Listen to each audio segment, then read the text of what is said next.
Hi, my name is Quyen from HelpAge International. Welcome to my presentation on the Intergenerational Self-Help Club and its food and income security component targeting older people in Vietnam.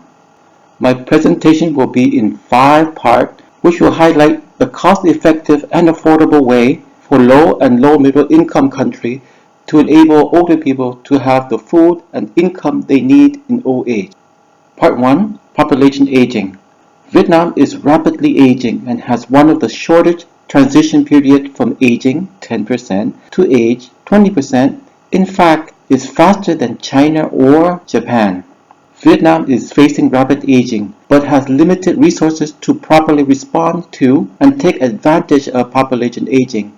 Part 2: The Intergenerational Self-Help Club Development Model, or the ISHC.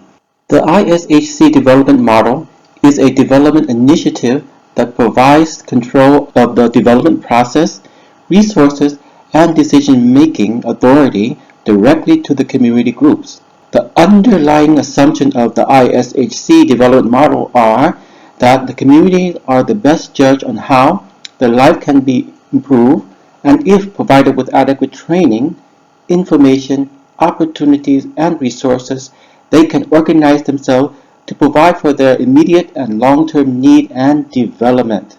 Moreover, the IHHC development model are motivated by the trust in people, and hence it advocates people full participation and ownership as a powerful force for development. By treating people as an asset and partners in the development process, which will make the model be more responsive to local demand, is more inclusive and cost-effective comparing to traditional development models. The ISHC development model is cost-effective and affordable for low and low-middle income countries like Vietnam. It is attractive for both young and old, men and women, poor and non-poor. It is dynamic, able to be replicated in rural, urban, coastal, delta, and mountainous areas. It is replicable, as evidenced by its rapid growth throughout the countries. It is sustainable, able to continue to operate and grow even after the funding ends. It is multifunctional, which enables it to meet the wide range of needs and wants of the ISACs and community members. A typical IHHC has at least 8 core components or activity, which is based on the top need of the ISHCs and community members. However, today I will focus more in detail component 2, the food and income security component. The food and income security component is made up of 5 areas. First, pro-poor and age-friendly livelihood awareness area. The IHHC has more than 300 pro-poor and age-friendly livelihood topics. Each member can select what is most appropriate and attractive to them and their families. Second, the IHHC has their own revolving fund scheme, which enables its members to have easy access to revolving fund loans that brings income opportunities for both the borrowers and the ISHCs. Third is the technical support. To ensure member has the technical support that they need, the ISHC has livelihood support groups and livelihood volunteers. The fourth is the work or employment. The ISHC helps members to find work for people that are in need of work within their communities and local areas. The fifth and last is the access to government social allowance, which consists of providing awareness on social allowance, monitor the access, and provide legal support as needed. Part 4: Results and Impact of the ISHC.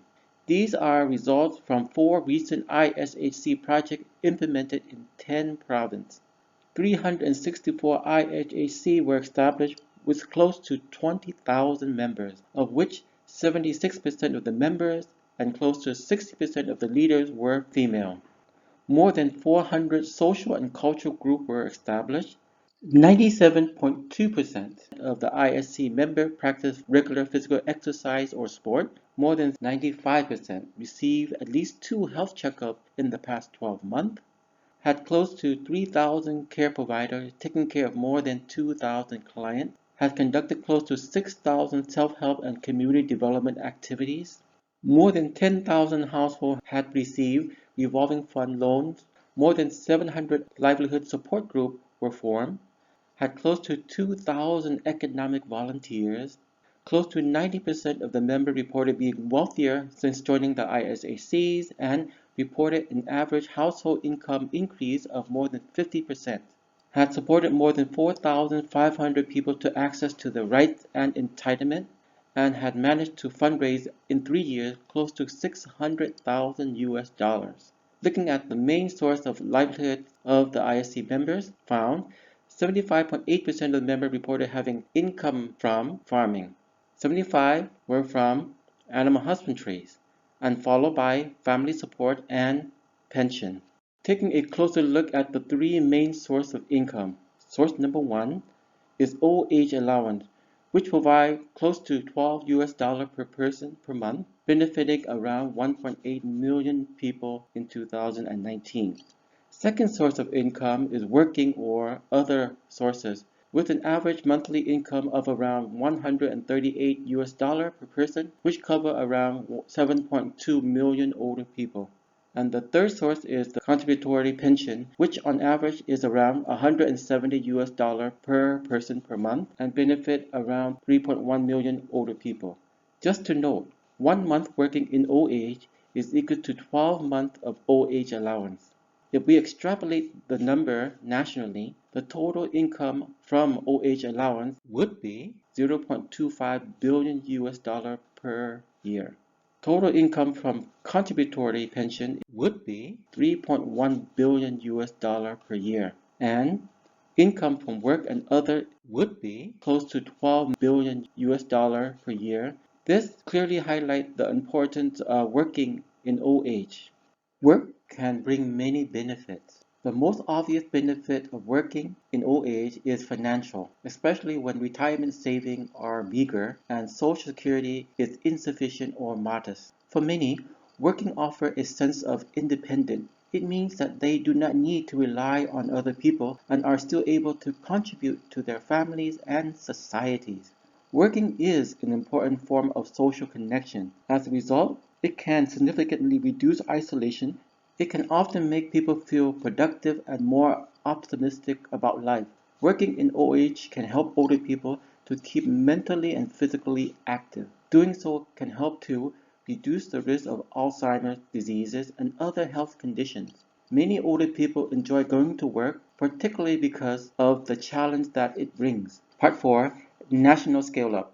If the government of Vietnam invests just in 0.02% of its 2019 GDP per year for 10 years, the funding will be enough to establish 100,000 multifunctional and sustainable IHHCs in the country, or one IHHC in every village or urban communities in the country. Thank you.